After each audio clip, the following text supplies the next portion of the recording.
I was out every morning that year. I was leaving at like 5:30 every morning out the fun.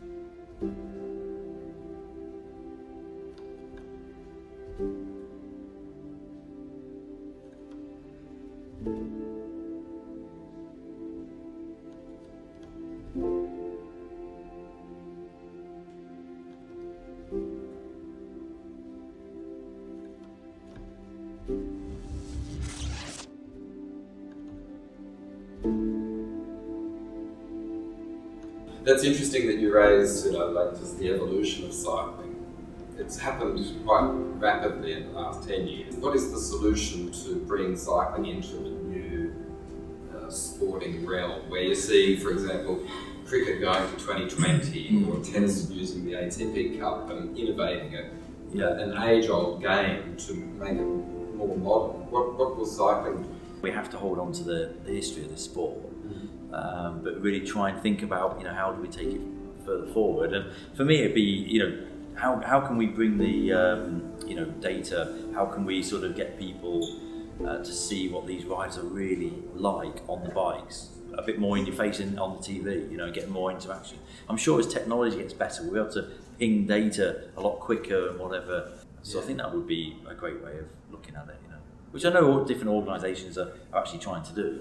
Most sports are fixed, aren't they? Like cricket, they're fairly fixed in the way. Tennis, football, it's a certain size pitch with a certain number. Cycling is, so different, isn't it? The Tour de France doesn't stay the same every year, does it? It's a similar format, but the demands of the event change dramatically in some ways. You put a cobble stage in, or a team time trial stage, or long or short time trials, and for sure, now they're really trying to challenge the norm and trying to challenge the riders of a certain nature. The Tour de France is really trying to whip up the differences to make the gap smaller and keep the attention of fans. So I think keeping the general format of the races is we can't lose the history of that. It's a challenge for the UCI, I think, in many ways. Again, just the nature of our sport, it's crazy really when you think, in the banging around them lanes in Belgium, you got bike paths and you got the road, and where does the bike path start and finish, and all these different rules, and then it's a tricky one. Yeah.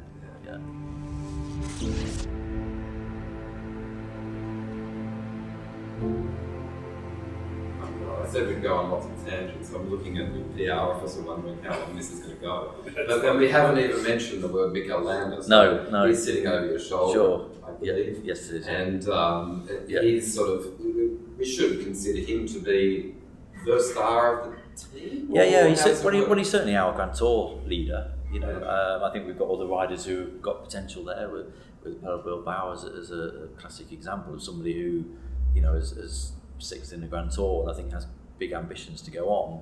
But certainly for Mikel Landa, this is a great opportunity for him.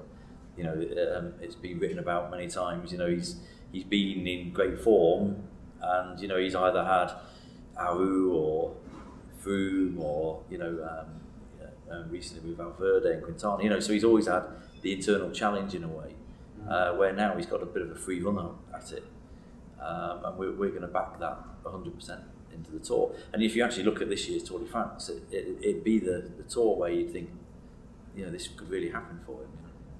Okay, you've worked with him before, you know his personality. Yeah. He's sort of, he's hard to access. Okay. So as in, That's your opinion. He's hard to access because he's been the second tier leader, so he's never done the press conferences as others have. So tell me about him. Yeah, I mean, from my experience of him, from when I last worked with him to now, there's definitely a change. There's whether it's he's matured more, I think just naturally year on year you learn more, don't you? And you take things on, so you can feel that in him, that he's learned his place, he's understanding the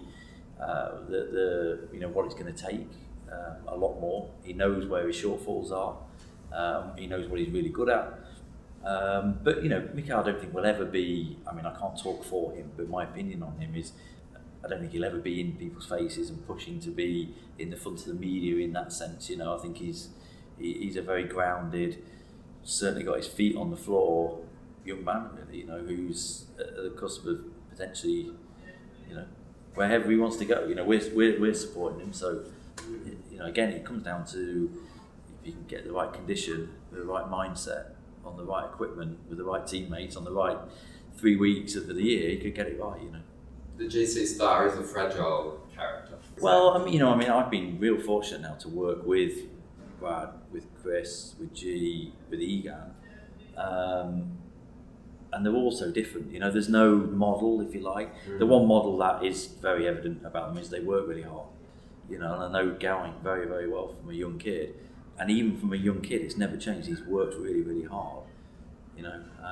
Egan, I was super impressed with him. Just a phenomenal work ethic. And Bradley the same.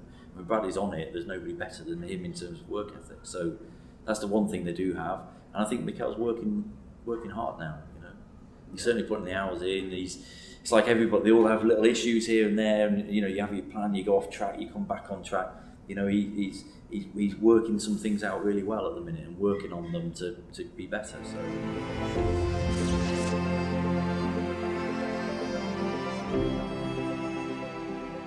If we made a really generic paragraph statement about Mikel Landa, we might say fantastic reputation, proven history, really strong pedigree, obvious physiological gifts, and then someone might flippantly say he needs to improve his time trial or something like that. Sure, which is a natural, What is the summation for him, and where does he get his marginal gains? And on that, is there a Bahrain-McLaren equivalent of marginal gains, please?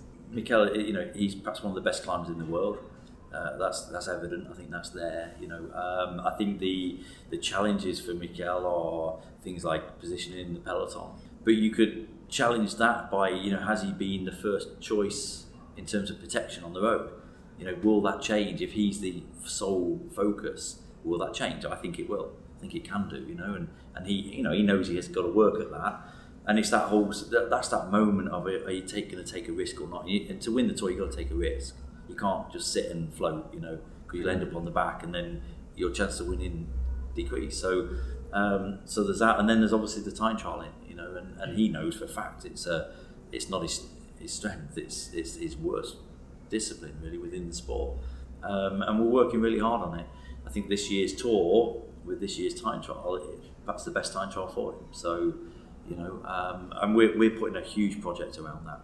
Absolutely. Do we have like a marginal gain? No, we don't. But what we do have is McLaren applied technology. We have the building of McLaren. We have Duncan Bradley, who's I think an absolute game changer for us. So Duncan was working in applied technology for McLaren for 14, 15 years, something like that. And he's now full time with us as a team. And I think just the way he breaks things down, the way he goes at things. With his knowledge, his business brain on him, it's pretty cool, and he for sure is a game changer for us. So that's the technology that we're going to bring in, a lot of it through Duncan and his ways of working. So it's not just the technology; it's the way in which he breaks it down, the way that he sort of makes a project work. It's quite phenomenal.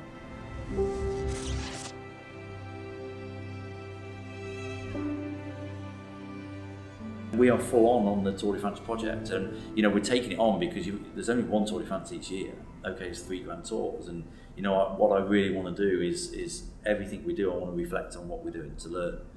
And as a team, that's one way we're going to be the best team we can be, by constantly reflecting on what we've just done. Could we be better?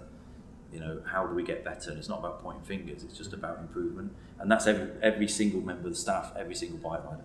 So to me, that's a marginal gain. Yes. It's because a lot of to actively make that happen you've got to really put the effort in. I'm going to get straight into the guts of it. I am, For me, it's all about our journey and how do we get better. And I think step by step, but there's some bigger gains in other areas of the team where I think we can strive forward there. Yeah. I look forward to seeing what comes next. Thank you. Excuse me. Right then.